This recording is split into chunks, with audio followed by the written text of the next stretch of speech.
ഇന്ന് നമ്മൾ നോക്കുന്നത് ഫെഡറൽ ഫിനാൻസ് എന്ന് പറയുന്ന ടോപ്പിക്കാണ്. ഫെഡറൽ ഫിനാൻസ് എന്ന് പറയുന്നതിലേക്ക് നമ്മൾ വരുന്നതിന് മുമ്പ് ഫെഡറേഷൻ എന്ന് പറയുന്ന ടേം നമുക്ക് ഡിഫൈൻ ചെയ്യാം, അല്ലേ? അപ്പോൾ ഫെഡറേഷൻ എന്ന് പറഞ്ഞു കഴിഞ്ഞാൽ എന്താണ് അർത്ഥമാക്കുന്നത്? It's A form of A political association in which two or more states constitute a political unity with a common government. അപ്പോൾ തന്നെ മെമ്പർ ഓഫ് സ്റ്റേറ്റ്സിനെ വെച്ച് നോക്കുമ്പോൾ അവർക്കൊരു ഇന്റേണൽ ഓട്ടോണമി ഉണ്ട്. അപ്പോൾ രണ്ടോ അതിൽ അധികമുള്ള സ്റ്റേറ്റുകൾ ഒന്നിച്ചു കൂടി ഒരു പൊളിറ്റിക്കൽ യൂണിറ്റി ഓടുകൂടിയിട്ടുള്ള ഒരു കോമൺ ഗവൺമെന്റ് ഫോം ചെയ്യുകയാണെങ്കിൽ we call it as a federation. Okay, അപ്പോൾ അതിലെ മെമ്പർ സ്റ്റേറ്റ്സിന് ഇന്റേണൽ ഓട്ടോണമി ഉണ്ട്. അപ്പോൾ sovereign authority lies in the central or union government അല്ല. അപ്പോൾ ഈ ഫെഡറേഷനിലെ സോവറിൻ അതോറിറ്റി എന്ന് പറയുന്നത് സെൻട്രലോ അതല്ലെങ്കിൽ യൂണിയൻ ഗവൺമെന്റോ എന്ന് വിളിക്കുന്നതിലാണ്.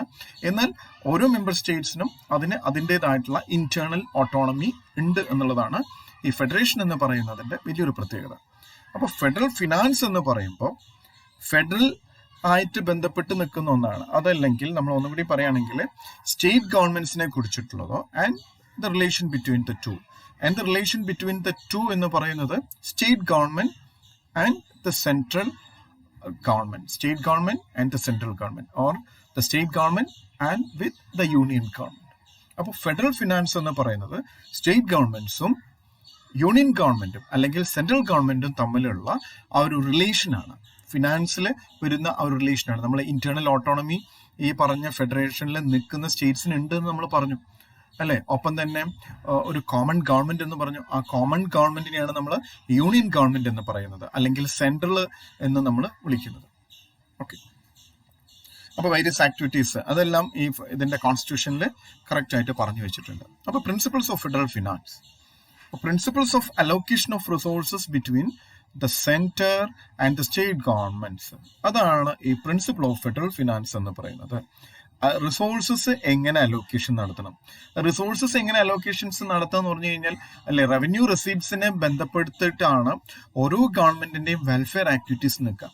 ഗവൺമെന്റ് ഇനീഷ്യേറ്റ് ചെയ്യുന്ന ഫംഗ്ഷൻസ്, ഗവൺമെന്റ് ഇനീഷ്യേറ്റഡ് ആയിട്ടുള്ള ആക്ടിവിറ്റീസ്, ഗവൺമെന്റ് ഇനീഷ്യേറ്റഡ് ആയിട്ടുള്ള പ്രൊജക്ട്സ്, ഇതെല്ലാം പബ്ലിക്കിന്റെ കോമൺ വെൽഫെയറിന് വേണ്ടിയിട്ടാണ് നിൽക്കുന്നത്. അങ്ങനെയാണെങ്കിൽ അതിൽ ഫണ്ട് അലോക്കേഷൻസ്, അതിന്റെ അലോക്കേഷൻ ഓഫ് റിസോഴ്സസിന് എങ്ങനെ വേണം എന്നുള്ളതിനെയാണ് പ്രിൻസിപ്പിൾ ഓഫ് ഫെഡറൽ ഫിനാൻസ് നിൽക്കുന്നത്. അപ്പോൾ ഫംഗ്ഷൻസ് ഓഫ് സെൻട്രൽ ഗവൺമെന്റ് എന്താണ്? ഫംഗ്ഷൻസ് ഓഫ് സെൻട്രൽ ഗവൺമെന്റ് എന്ന് പറഞ്ഞു കഴിഞ്ഞാൽ ഒന്ന് ഡിഫൻസുമായി റിലേറ്റ് ചെയ്തിട്ടുള്ളതാണ്. സെൻട്രൽ ഗവൺമെന്റിന്റെ railway, currency and coinage. State government നമ്മൾ നിൽക്കുമ്പോൾ ഒന്നുള്ളത് എഡ്യൂക്കേഷൻ ആണ്, another is health, okay, social security services, agriculture, community development, small scale industries. ഇതെല്ലാം റിലേറ്റ് ചെയ്തിട്ടുള്ളതാണ് നമ്മൾ ഈ പറഞ്ഞ പ്രിൻസിപ്പിൾസ് ഓഫ് ഫെഡറൽ ഫിനാൻസ് നിൽക്കുന്നത്. ഓക്കെ, അപ്പോൾ ഈ ഫങ്ഷൻസ്, റവന്യൂ റിസോഴ്സസ് നമ്മൾ പറയുമ്പോൾ റിസോഴ്സസ് എങ്ങനെ, resources R allocated between the centre and the state. അപ്പോൾ അതിനെ റിലേറ്റ് ചെയ്യുന്ന കുറച്ച് പ്രിൻസിപ്പിൾസ് ഉണ്ട്. സെന്ററും സ്റ്റേറ്റും നിൽക്കുന്നതിൽ നമ്മൾ റവന്യൂ റിസോഴ്സസ് അലോക്കേറ്റ് ചെയ്യുമ്പോൾ അതിനെ ബേസ് ചെയ്യുന്ന സം പ്രിൻസിപ്പിൾസ്, അതിനെക്കുറിച്ചാണ് നമ്മൾ പറയുക. ആ സം പ്രിൻസിപ്പിൾസിൽ ആദ്യം വരുന്നതാണ് fiscal autonomy and independence, adequacy, equity and transference, economy in cost, integration and coordination, efficiency, fiscal access, flexibility and adaptability, uniformity. അപ്പോൾ ഇതിനെല്ലാം കുറിച്ച് നമ്മൾ ഡീറ്റെയിൽ ആയിട്ട് നമ്മൾ നോക്കുകയാണ്. അപ്പോൾ ഫിസ്ക്കൽ ഓട്ടോണമി ആൻഡ് ഇൻഡിപെൻഡൻസ് എന്ന് പറയുന്ന ഈ പ്രിൻസിപ്പിള് എന്താണ്? അപ്പൊ ഇതിൽ എംഫസൈസ് ചെയ്യുന്ന ഒരു കാര്യം എന്ന് പറഞ്ഞു കഴിഞ്ഞാൽ every government should have A separate and independent sources of revenue. Each government should have എന്ന് പറയുമ്പോൾ നമ്മൾ സ്റ്റേറ്റ് ഗവൺമെന്റ്സ് ഉണ്ട്, യൂണിയൻ ഗവൺമെന്റ് ഉണ്ട്, അല്ല, ഡിഫറെന്റ് സ്റ്റേറ്റ്സ് ഉണ്ട്, അതിലും ബന്ധപ്പെട്ട ഗവൺമെന്റ്സ് ഉണ്ട്, യൂണിയൻ ഗവൺമെന്റ് ഉണ്ട്. അപ്പോൾ അവരെല്ലാവരുടെയും ഇൻഡിപെൻഡന്റ് ആയിട്ടുള്ള separate and independent source of revenue ഉണ്ട്, അല്ലെ? അതിനെക്കുറിച്ച്, അപ്പൊ അതിനെ ബേസ് ചെയ്തിട്ടുള്ള ഒരു പ്രിൻസിപ്പിൾ ആണ് ഫിസ്ക്കൽ ഓട്ടോണമി ആൻഡ് ഇൻഡിപെൻഡൻസ് എന്ന് പറയുന്നത്. അപ്പൊ അതുപോലെ തന്നെ അവരിൽ പറയുന്നത് they have a full power of tax to incur expenditure and to borrow for performing the functions effectively. അവരുമായി ബന്ധപ്പെട്ട ഫങ്ഷൻസ് എന്താണ്? നമ്മൾ നേരത്തെ പറഞ്ഞു, ഗവൺമെന്റ് ഇനീഷ്യേറ്റ് ചെയ്യുന്ന ആക്ടിവിറ്റീസ്, ഗവൺമെന്റ് ഇനീഷ്യേറ്റഡ് ആയിട്ടുള്ള ഫങ്ഷൻസ്, ഗവൺമെന്റ് ഇനീഷ്യേറ്റഡ് ആയിട്ടുള്ള പ്രോജക്ട്സ്, അല്ലെ? ഇതെല്ലാം എന്തിനു വേണ്ടിയിട്ടാണ്? വെൽഫെയർ ഫോർ ദ കോമൺ, അല്ലെ? അപ്പോൾ ഇത് ബന്ധപ്പെടുത്തി നമ്മൾ പറയുമ്പോൾ അവർക്ക് ആ എക്സ്പെൻഡിച്ചർ മീറ്റ് ചെയ്യാനായിട്ടുള്ള റവന്യൂ എങ്ങനെ കളക്ട് ചെയ്യാം, അതിനുള്ള പെർഫോം ചെയ്യാനായിട്ടുള്ള റവന്യൂസ് എങ്ങനെ കളക്ട് ചെയ്യാം, അതിന് അവരവർക്കായിട്ടുള്ള ഒരു ഓട്ടോണമി ഉണ്ട്. അവർക്ക് ബൊറോ ചെയ്യാം. അവരുടെ എക്സ്പെൻഡിച്ചർ മീറ്റ് ചെയ്യുന്ന വേണ്ടിയിട്ട് റവന്യൂ റെസിപ്റ്റ്സ് ഏത് രീതിയിൽ കളക്ട് ചെയ്യണമെന്ന് അവർക്ക് ഡിസൈഡ് ചെയ്യാം. ഓക്കെ. പിന്നെ ഒന്ന് ഇവിടെ പറയുന്നത് centralisation of revenue sound in case of under developed countries, but it should avoid too much dependence. Okay. Adequacy എന്നുള്ളതാണ് രണ്ടാമത്തെ പ്രിൻസിപ്പിള്. അപ്പൊ ഇതിൽ പറയുന്നത് ഓരോ ലെയർ ഓഫ് ഗവൺമെന്റ് എന്ന് പറഞ്ഞു കഴിഞ്ഞാൽ നമ്മൾ സ്റ്റേറ്റ് ഗവൺമെന്റ്സ് പറഞ്ഞു, സെൻട്രൽ ഗവൺമെന്റ് പറഞ്ഞു, നമ്മൾ കുറേക്കൂടി വരികയാണെങ്കിൽ ലോക്കൽ ഗവൺമെന്റ്സ് ഉണ്ട്. അത് have an adequate sources of revenue under it's control. അവർക്ക് അവരുടേതായിട്ടുള്ള വരുമാന മാർഗങ്ങളുണ്ട്. അവരുടേതായിട്ടുള്ള രീതിയിൽ അവരുടെ റീജിയണിൽ ഡെവലപ്പ് ചെയ്യാൻ വേണ്ടിയിട്ട് നോക്കുമ്പോഴൊക്കെ അവർക്ക് അവരുടേതായിട്ടുള്ള റവന്യൂ സോഴ്സുകളുണ്ട്. ആ റവന്യൂ സോഴ്സുകൾ യൂസ് ചെയ്തുകൊണ്ടാണ് അവരുടെ എന്ത് ചെയ്യുന്നത്, അവരുടെ എക്സ്പെൻഡിച്ചർ മീറ്റ് ചെയ്യുന്നത്. അപ്പൊ അഡിക്വൻസി എന്ന് പറയുന്നത് നമ്മളുള്ളതാണ്.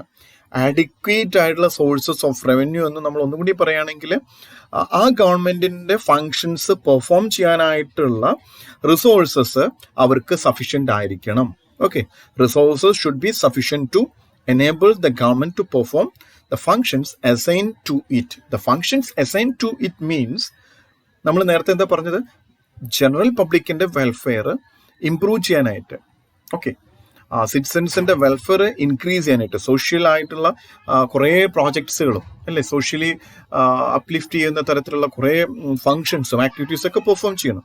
അതിന് അഡിക്വസി ഉണ്ടായിരിക്കണം എന്നുള്ളതാണ്. Adequacy means sufficiency. ഇവിടെ നമ്മളിവിടെ അർത്ഥാക്കുന്നത് സഫിഷ്യന്റ് ആയിട്ടുള്ള റിസോഴ്സസ് ഈ പറയുന്ന ഫങ്ഷൻസ് കൊണ്ടുപോകാനായിട്ട് ഉണ്ടായിരിക്കണം. പിന്നെ ഒന്ന് പറയുന്നത് റിസോഴ്സസ് ഷുഡ് ബി ഇലാസ്റ്റിക് എന്നുള്ളതാണ്. കാരണം ആവശ്യം വരികയാണെങ്കിൽ ആ റിസോഴ്സസ് നിന്ന് കുറേ കൂടി കളക്ട് ചെയ്യാനായിട്ടുള്ളത് അല്ലേ, അതിനെയാണ് റിസോഴ്സസ് ഷുഡ് ബി ഇലാസ്റ്റിക് എന്ന് പറയുന്നത്. ഗവൺമെന്റ് ആവശ്യമുണ്ട്. നമ്മൾ ടാക്സ് കളക്ഷനിൽ നമ്മൾ ഇലാസ്റ്റിസിറ്റി എന്ന് പറയുന്ന കൈൻഡ് ഓഫ് ഇലാസ്റ്റിസിറ്റി നമ്മൾ പഠിച്ചിട്ടുണ്ട്. അതിവിടെ ഒന്ന് അപ്ലൈ ചെയ്താൽ മതി. ഓക്കെ. അപ്പൊ അവർക്ക് അവരുടേതായിട്ടുള്ള രീതിയിൽ സോഴ്സുകൾ കണ്ടെത്താനോ, അല്ലെങ്കിൽ നമ്മൾ പറയണല്ലോ ടാക്സ് റേറ്റ് ഇൻക്രീസ് ചെയ്യാനോ, അല്ലെങ്കിൽ ന്യൂ ടാക്സ് ഇമ്പോസ് ചെയ്യാനോ, അല്ലെങ്കിൽ വേറെ രീതിയിൽ എങ്ങനെയാണോ അവർക്ക് ആ സോഴ്സ് കണ്ടെത്തേണ്ടത് അത് അവർക്ക് കണ്ടെത്താനായിട്ടുള്ള ഇൻഡിപെൻഡൻസ് ഉണ്ട്, അല്ലെങ്കിൽ അവർക്ക് അതിനായിട്ടുള്ള ഓട്ടോണമി ഉണ്ട്. ഓക്കെ. ഈക്വിറ്റി ആൻഡ് ട്രാൻസ്പെറൻസ് എന്ന് പറയുന്നതാണ് മൂന്നാമത്തെ പ്രിൻസിപ്പിൾ. ബർഡൻ ഓഫ് ടാക്സേഷൻ എന്ന് പറയുന്നത് should be equally distributed among all tax paying citizens of the country. Okay. ഇതും നമ്മൾ കാനൺ ഓഫ് ടാക്സേഷന്റെ പ്രിൻസിപ്പിൾ നമ്മൾ കണ്ടെത്തിയിട്ടുള്ള ഒന്നാണ്. Federal taxes should be adjusted in such a way that each unit should contribute towards common burden on equal basis. Okay. അല്ലേ നമ്മൾ progressive, regressive, proportional ഒക്കെ നമ്മൾ പഠിച്ചിട്ടുണ്ട്. അപ്പൊ അതിലൊക്കെ പല രീതിയിലാണ് ടാക്സ് ഇമ്പോസ് ചെയ്യുന്നതെങ്കിലും എല്ലാവരും അതിനകത്ത് ടാക്സ് എന്ന് പറയുന്ന അതിലേക്ക് എല്ലാവരും ഉണ്ടായിരിക്കണം. അല്ലെങ്കിൽ ഒരു വിഭാഗത്തിന് മാത്രം ടാക്സ് ചെയ്യുക, ബാക്കിയുള്ളവർ എപ്പോഴും രക്ഷപ്പെട്ടിരിക്കുക എന്ന് പറഞ്ഞു കഴിഞ്ഞാൽ അതും ശരിയല്ല അല്ലേ. അപ്പൊ അതും ഇവിടെ നമ്മൾ നോക്കുന്നുണ്ട്. അപ്പൊ ഇവിടെ നമ്മൾ ഗവൺമെന്റ് റിലേറ്റ് ചെയ്തിട്ടും കൂടി ഇത് പറയുന്നു. മാർജിനൽ സാക്രിഫൈസ് എന്ന് നമ്മൾ പഠിച്ചിട്ടുണ്ട്. മാർജിനൽ സാക്രിഫൈസ് എന്ന് പറയുന്നത് അല്ലേ, ടാക്സേഷൻ എന്ന് പറയുന്നത് ദാറ്റ്സ് എ മാർജിനൽ സാക്രിഫൈസ് ആണ്. മാർജിനൽ സാക്രിഫൈസ് മീൻസ് എന്റെ ഇൻകത്തിന്റെ ഒരു ഭാഗമാണ് ഞാൻ ടാക്സ് ആയിട്ട് കൊടുക്കുന്നത് അല്ലെ, സാക്രിഫൈസ് ആണ്. എന്നെ സംബന്ധിച്ചിടത്തോളം അതൊരു സാക്രിഫൈസ് ആണ്. ഗവൺമെന്റ് ടാക്സ് ഇമ്പോസ് ചെയ്യുമ്പോൾ ഗവൺമെന്റ് മറ്റു രീതിയിലൊക്കെ ഗവൺമെന്റ് സിറ്റിസൺസിന്റെ പൈസ അല്ലെങ്കിൽ റവന്യൂ റെസിപ്റ്റ്സ് കണ്ടെത്താൻ നോക്കുമ്പോൾ എന്നെ സംബന്ധിച്ച് എന്റെ ഇൻകത്തിന്റെ ഒരു ഭാഗം ഞാൻ സാക്രിഫൈസ് ചെയ്യാണ് ഇപ്പോൾ നമ്മൾ ടാക്സേഷൻ നമ്മൾ കണക്കെടുക്കുമ്പോൾ. അപ്പോൾ ആ സാക്രിഫൈസ് ആണ് ഇവിടെ പറയുന്നത്. അപ്പോൾ principles can be achieved if the marginal sacrifice of the central and state government taxes together is equal. ഇവിടെ നമ്മൾ ഫെഡറൽ ഫിനാൻസിനെ കുറിച്ച് പറയുമ്പോൾ ആ പ്രിൻസിപ്പിൾ എടുത്തിട്ട് നമ്മൾ ഗവൺമെന്റ്സിന്റെ ഇതിലേക്ക് അപ്ലൈ ചെയ്യുമ്പോൾ നമുക്ക് ഇതിന് ഉത്തരം കിട്ടും. റൈറ്റ്. ഈക്വാലിറ്റി എന്ന് പറയുന്നു, ട്രാൻസ്ഫറൻസ് എന്ന് പറയുന്നത് ഈക്വാലിറ്റിക്ക് ഇതാണെന്നാണ് പറയുന്നതാണ്. It reduce the interstate disparities. The public finance should transfer the resources from the developed areas to less developed areas. അതിനാണ് സെൻട്രൽ ഗവൺമെന്റ് ഇരിക്കുന്നത് അല്ലേ. എല്ലാ റീജിയൻസും ഒരേപോലെ ഡെവലപ്പ് ചെയ്ത് കൊണ്ടുവരിക എന്നുള്ളതാണ്. അല്ലാതെ ഒരു റീജിയൻ മാത്രം ഡെവലപ്പ് ചെയ്തിട്ട് ഫെഡറേഷൻ എന്ന് പറയുന്ന ആ സെറ്റപ്പിനകത്ത് വലിയ ഗുണങ്ങളൊന്നും ഉണ്ടായിരിക്കില്ല. എല്ലാവരും ഒന്നിച്ച് നിൽക്കുന്നത് ഒരു കോമൺ ഇൻട്രസ്റ്റ് ഉണ്ടായിരിക്കും.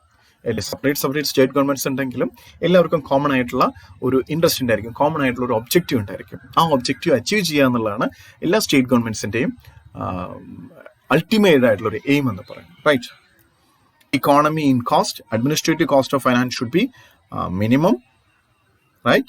And there should be no evasion of taxes. അല്ലേ, ടാക്സ് ഇവേഷൻ എന്ന് പറയുന്നതാണ് നമ്മളെ സംബന്ധിച്ച് നമ്മൾ ബ്ലാക്ക് മണിയെ കുറിച്ച് സംസാരിച്ചപ്പോഴും പറഞ്ഞു, ടാക്സ് ഇവേഷൻ എന്ന് പറയുന്നത് ബ്ലാക്ക് ഇൻകം ആയിട്ട് തന്നെയാണ് കണക്കാക്കുന്നത്. പാരലൽ ഇക്കോണമി എന്ന് പറയുന്നതിലേക്ക് വരുന്നതാണ്. അപ്പോൾ ടാക്സ് ഇവേഷൻ എന്ന് പറയുന്നത് സംഭവിക്കരുത്.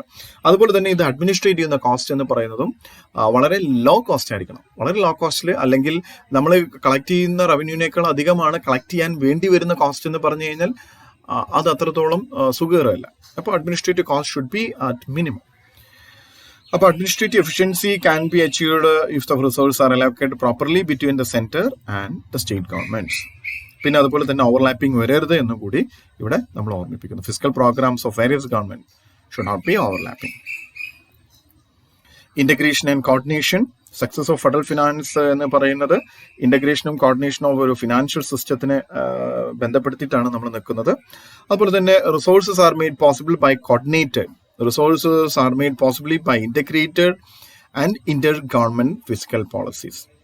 അപ്പോൾ എല്ലാ രീതിയിലും വളരെ നല്ല രീതിയിൽ ഇന്റഗ്രേറ്റ് ചെയ്ത് കോർഡിനേറ്റ് ചെയ്ത് ഇത് കൊണ്ടുപോകണം, അല്ലേ? നമ്മൾ ഫെഡറൽ ഫിനാൻസിന്റെ തുടക്കത്തിൽ തന്നെ പറഞ്ഞ ഒരു കാര്യം ഇത് തന്നെയാണ്. ഇന്റേണൽ ഓട്ടോണമി ഉണ്ട്, but at the same way a common interest, right?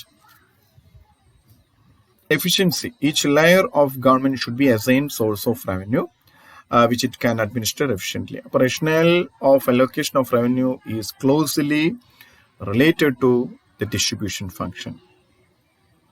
അപ്പോൾ അഡ്മിനിസ്ട്രേറ്റീവ് എഫിഷ്യൻസിയുമായി റിലേറ്റ് ചെയ്തിട്ടാണ് പറയുന്നത്. അപ്പോൾ പ്രോപ്പർ അലോക്കേഷൻ ഓഫ് റവന്യൂ എന്ന് പറയുന്നത് അഡ്മിനിസ്ട്രേറ്റീവ് എഫിഷ്യൻസിനെ ഉണർത്തുന്ന രീതിയിൽ ആയിരിക്കണം, അല്ലെ? അതാവും എന്നുള്ളതാണ് എൻ്റെ ഏറ്റവും വലുത്. അപ്പോൾ each layer of government, that means state governments, local governments. അപ്പോൾ ഇവിടെ നമ്മൾ ഫെഡറൽ ഫിനാൻസിൽ കൂടുതൽ സംസാരിക്കുന്നത് സ്റ്റേറ്റ് ഗവൺമെന്റും സെൻട്രൽ ഗവൺമെന്റും തമ്മിലുള്ള ഒരു റിലേഷൻഷിപ്പും അതുപോലെ തന്നെ റിസോഴ്സസ് പങ്കുവെക്കുന്നതും റിസോഴ്സസ് കോമൺ ഇൻട്രസ്റ്റിന് വേണ്ടിയിട്ട് ഉപയോഗിക്കുന്നതിനെ കുറിച്ചാണ്.